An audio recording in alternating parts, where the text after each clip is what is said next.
Hi everyone, Alina from Arcadier here. Today on Inspire, we have Jim Tan, President of the Sharing Economy Singapore.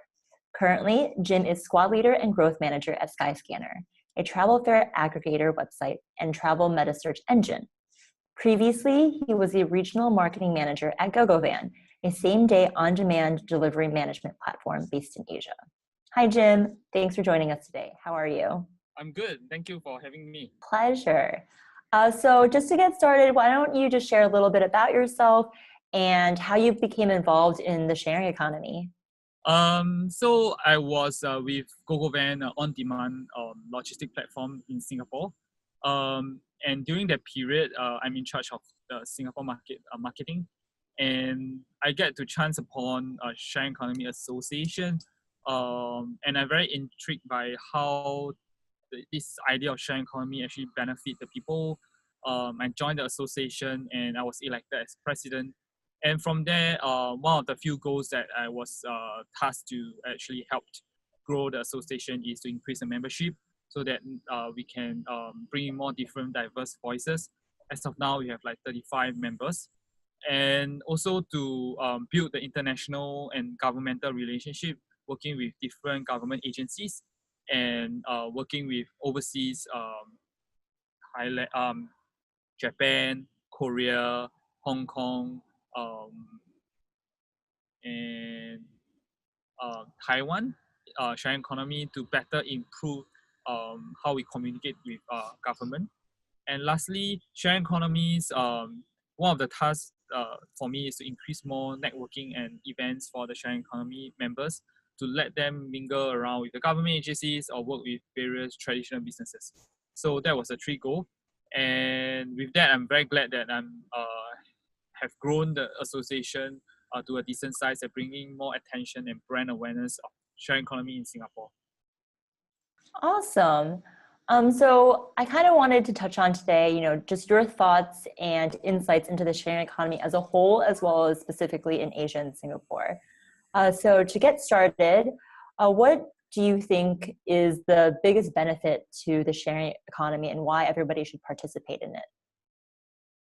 I will split it in two sides. One is like for my personal experience, sharing economy has actually changed everyone's life, especially in Singapore.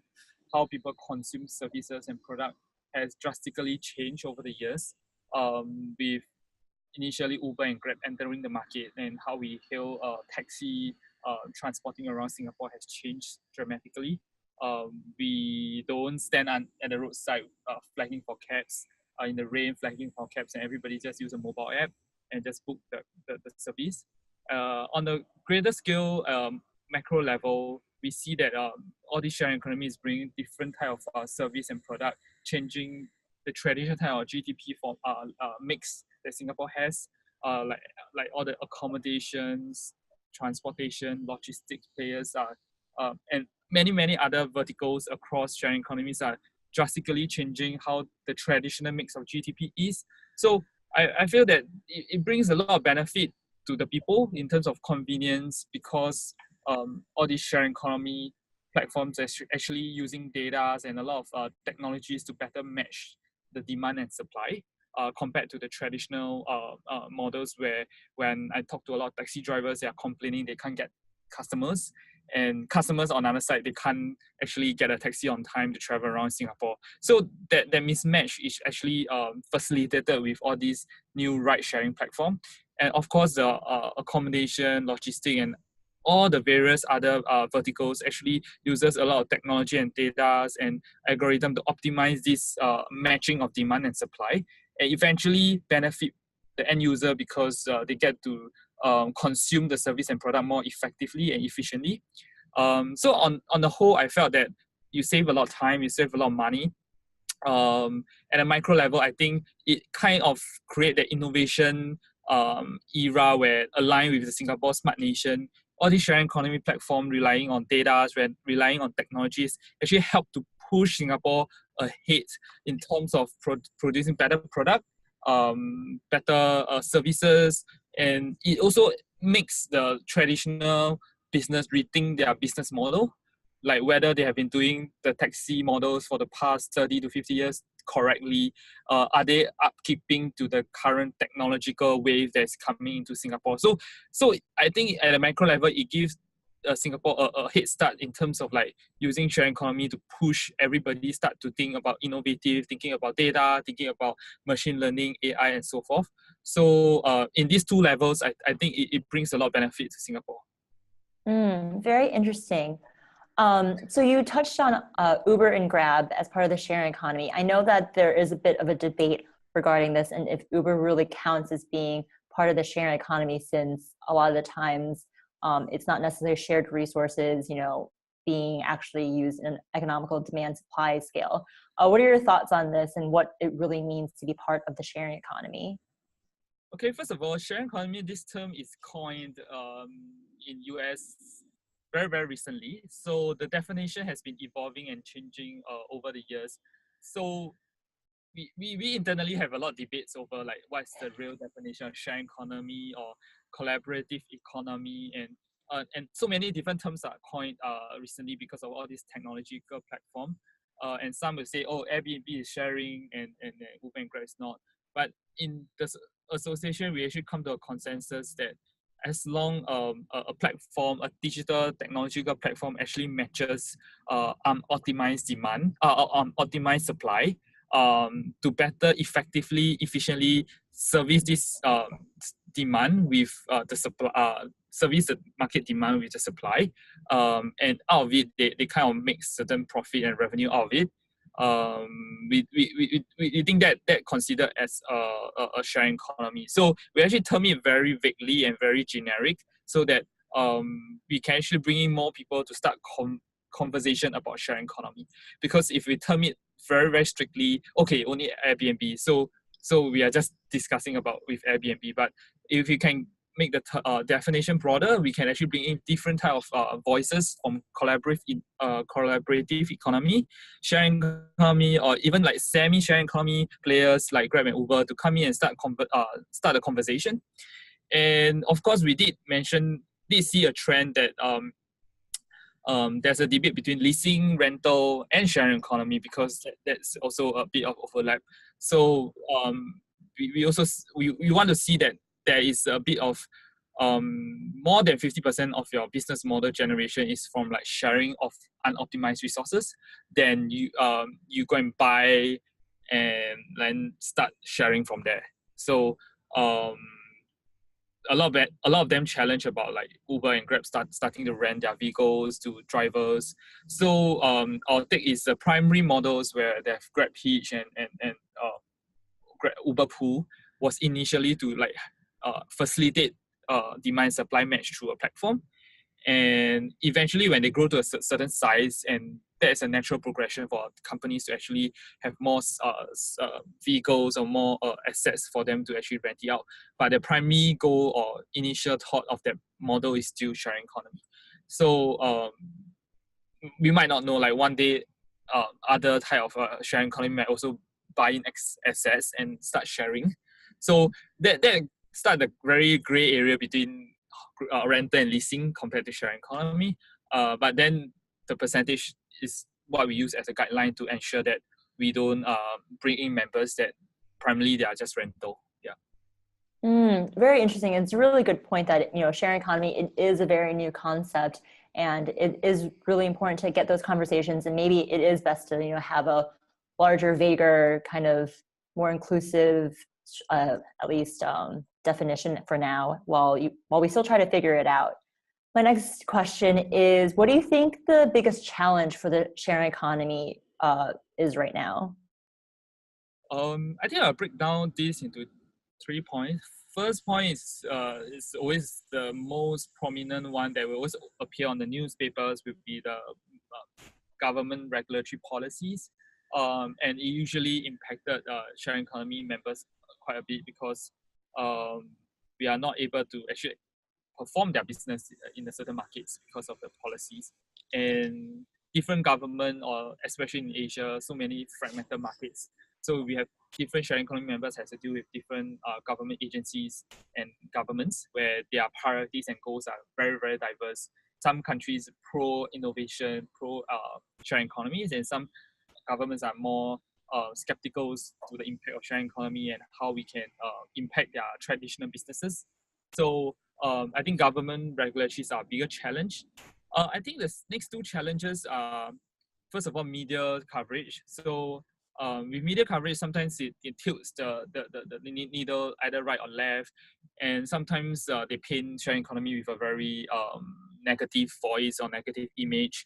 So I really think that constantly we have been engaging with different medias and share our perspective and ideas so that they have a fuller picture to understand the whole context of sharing economy. But we do have medias catching certain, like the incident where these two person was put on court of renting their rooms through Airbnb during the period, and then it gave a very bad connotation to the whole sharing economy as a whole, which we felt that more things can be done and more clarity can be given by the government and the Sharing Economy Association to let people know what is the context of it.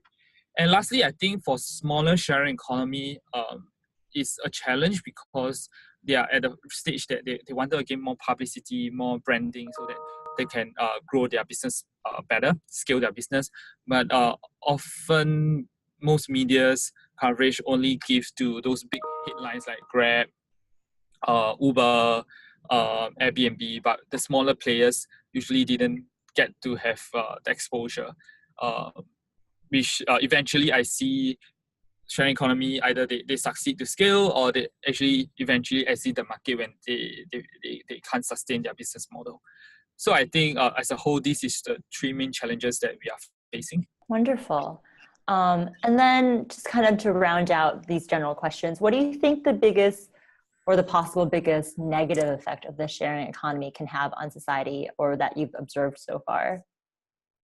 Okay, so sharing economy is a very interesting business model. I wouldn't say that it's 100% perfect because it involves a lot of human in the whole process of this business model. It's not very like in the traditional model where a company deals with an end user, but in the whole sharing economy, it's a company, it's an end user, a supplier, which is also a human being. So there's a lot of complexity in the whole model. And we see a lot of challenges in the initial start of sharing economy in Singapore, where people are very skeptical towards taking a ride on Uber or Grab, whether it's safe, whether there's insurance coverage, what if I met with accidents and all this, because the driver might not be trained.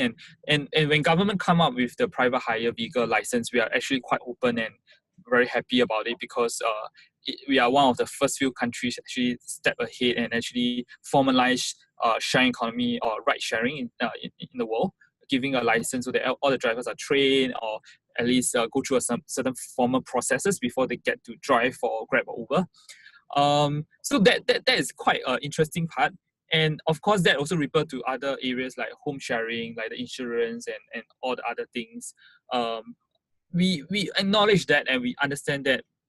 And what we do is we constantly work with our members to see how we can actually mitigate this. I wouldn't say we can 100% irrigate all these issues, but what we are trying to do is to minimize this impact on our society.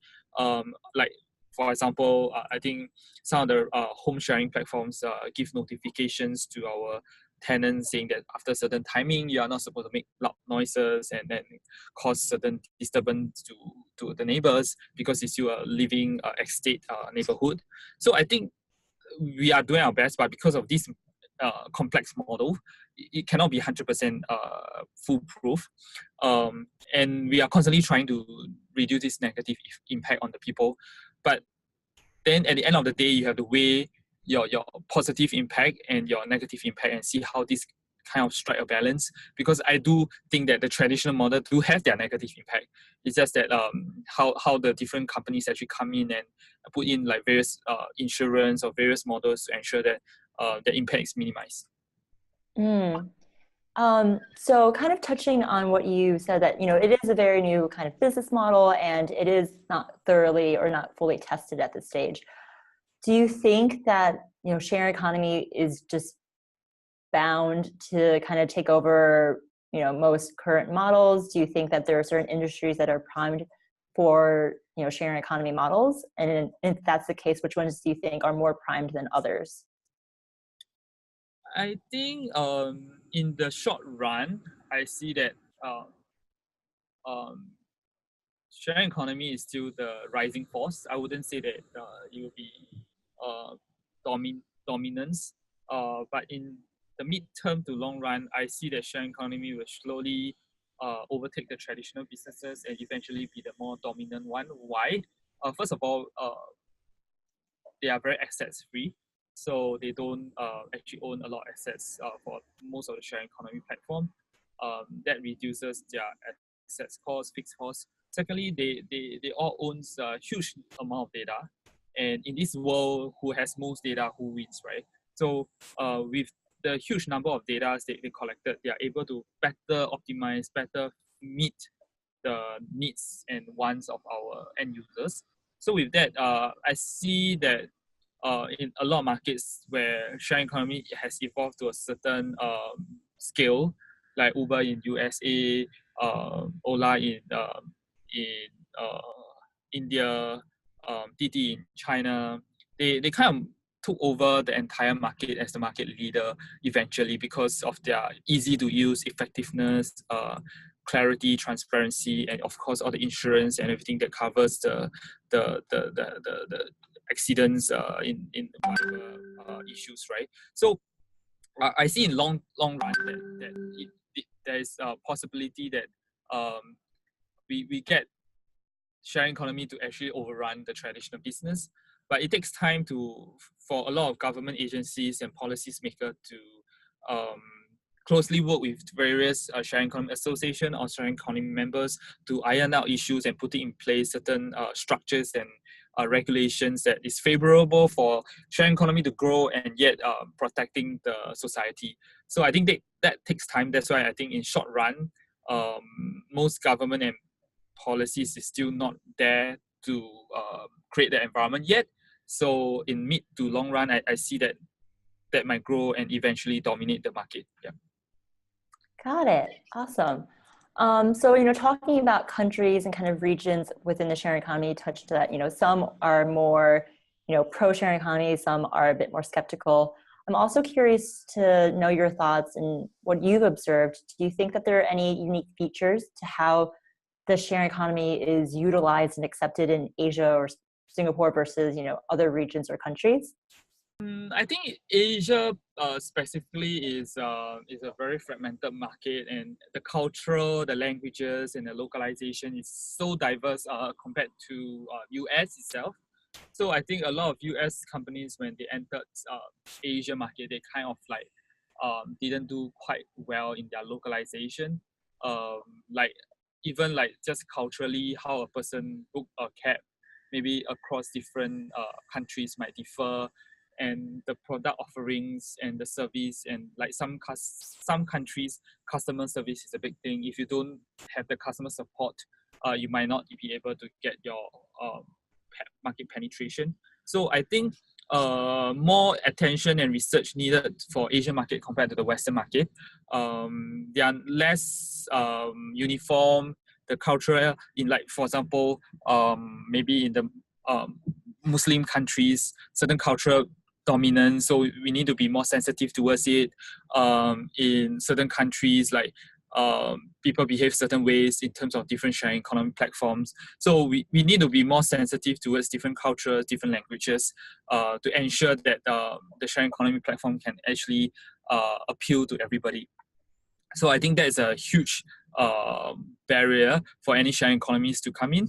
But it's also quite exciting because the whole region is developing very, very, very quickly, like Indonesia, Vietnam, and even now Myanmar and Laos, Cambodia is huge potential growth compared to a lot of other Western countries. So I think that if the sharing economy platforms are able to nail the localization and able to test and scale their business model in the local market, I believe that they are able to grow and penetrate the market and be the market leader for that market. Yep.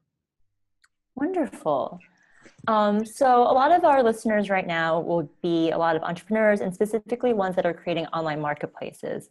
And a lot of these apps and companies we've been talking about are online marketplaces. So I'm curious to know, what role do you see online marketplaces specifically playing within the sharing economy? I think that online marketplaces play a very, very vital role. First of all, I think it allows a lot of the users to actually go to one point to actually compare product and services instead of like going to a multiple platforms. So it actually save a lot of time and uh, the effort that the marketplace plays together has to provide efficiency, and eventually we see more um, data that helps the market platform to surface the correct product or services to the users so that they can better make informed decisions a lot faster and quicker. So I see that the various entrepreneurs that is going into this marketplace model has to really understand the users, who's your target audience is, what type of user experience you want to give them, and ensure that you constantly put your user first and eventually able to bring your service, your product to the users at the least friction. Because I do see that a lot of marketplaces are growing very well initially, but once they try to monetize and bring a lot of advertisement and bring a lot of other irrelevant product features or irrelevant product updates, it kind of like cluttered the whole user experience, which you can't actually let your users make the decision faster, which is your initial marketplace idea. So I think that have to bear in mind to strike a balance. You have to monetize, but yet how you actually build this sharing economy platform or this marketplace platform that eventually serve the primary core needs of your users. Yeah, for sure. That's very interesting. And very good points. Customer focus is something that keeps on coming up time and time again when we're talking to the other expert speakers such as yourself. And, it is very difficult sometimes to, switch on that monetization and know what the best method and way to do that is. So it is a lot of research and homework to understand your users. Yep. So other than online marketplaces, what other technology do you see helping or will help shape the sharing economy? I think a few of them. I think these few years, I really see a huge changes in the even in job requirement, and people are looking for more like data analytic people. Even the usual in the past like PR and marketing is tougher and tougher to get your job because people are looking for data analytics. So as a lot of marketing managers, they need like data analytics skills to actually handle how you manage demand and supply in the marketplace, analyze the data, and feed the correct messages to your audience. So I see that data analytics is getting, I would say like from being very niche, now it's like the basic, like it's a basic skills, a basic knowledge everybody should have in this era. Then the next few, I think like blockchain is coming big in sharing economy, AI, machine learning, and all sorts of various high technology. I think yes, the big players are using them, and the small players, this type of technology requires a number of data analytics or data scientists, and you need like a few collected enough data for them to run certain algorithms and system. So, but I see the trend coming like data and blockchain, data analytics, and all the others like AI is getting cheaper, easier to use, and smaller startups or sharing economy marketplace platforms are able to engage certain subscription-based services to actually use these tools to enable them to better provide their service and product to their end consumers. So I think that more and more such services are coming up, and it will really revolutionize, even changing the whole sharing economy marketplace platform. And with the rising like driverless vehicles, it will really change the whole sharing economy, how ride sharing economy primarily evolve. Everybody's so excited to see how Uber and all the other players can use driverless vehicles to continue enhancing this sharing economy's ecosystem. So I feel that there's a few huge technologies and innovations coming up that will constantly change how the whole marketplace evolve, and to constantly riding on this wave can help all this sharing economy to propel their business to the next level. Yeah, it's definitely very exciting to see what ends up happening and how, technology either shapes or enhances the whole user experience for a sharing economy. What's your thought on, or what's your take on sharing economy and having communities be, kind of the crux of what it revolves around versus just necessarily matching supply and demand?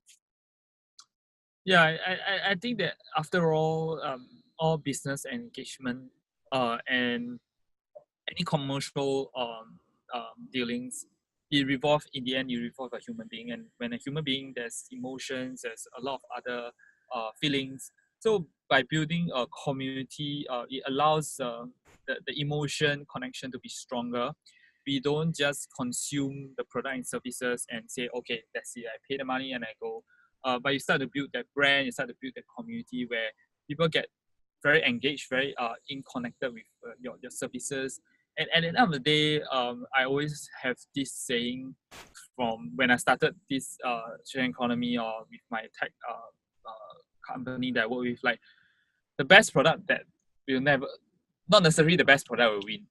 So at the end of the day, it's a lot of that human connection, the human touch that you're bringing across, which only enable you with that setup of a community, bringing people closer together, sharing not just about transaction, but sharing other things that is beyond transaction that enhance people's life, giving more informations to people of different ages and helping people from different ages. So I think building a community will enhance the brand, enhance the whole ecosystem for sharing economy.